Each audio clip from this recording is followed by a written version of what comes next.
Mamen, ito na nga yung ginawa ko sa 10 pirasong chicken legs, mamen. Huwag mo na panoorin to. Hindi masarap. Ibig ko sabihin, huwag mo panoorin ng isang beses, mamen. Damihan mo nood kasi napakasarap nito.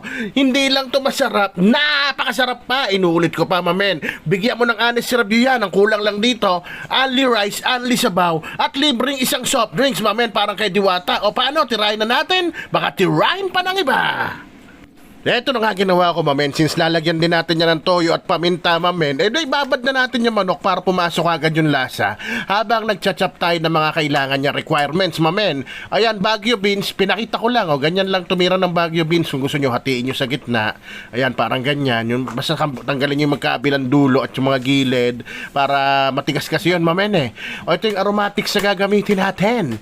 Bawang at sibuyas, mamen. Kung may luya ka, lagyan mo ng onte. Kaya lang ako, since walang luya, hindi ko nalagyan, pantanggal lansa yun gagawin ko, para matanggal yung lansa, sasangkutsahin ko siya ng matagal, mamen. Mga 5 to 8 minutes para lumabas talaga yung lansa, yung mantika niya.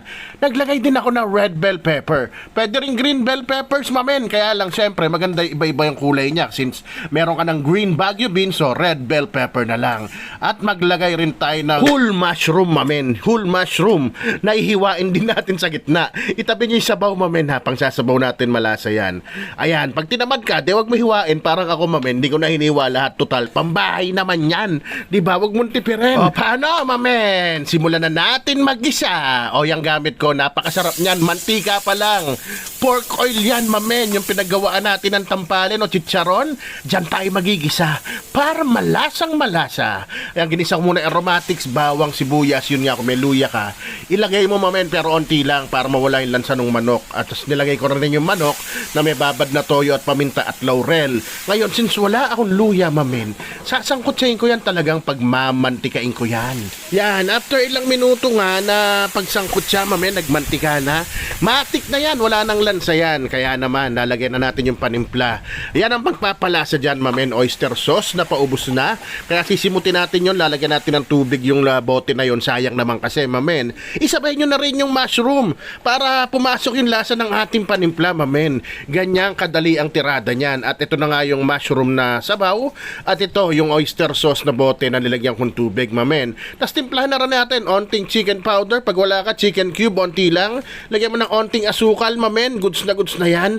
At lutuin mo na mga 10 to 15 minutes, mamen. And after 10 minutes, ayan na nga itsura niya. Mamen, kung nandiyan ka pa, ibig sabihin nag-enjoy ka na rin, ha? Baka pwede mo naman paki-like and share yung video. Tapos comment mo na rin down below kung saan ka nanonood ngayon para naman malaman ni mamen kung saan nakaabot yung video niya. Yun, bali 10 minutes kong pinakuluan, tapos pagtanggal ko ng takip, another 5 minutes para ma-reduce yung sabaw, at nilagay ko na yung gulay, mamen, tapos isisigaw ko na! Rapsa! Men!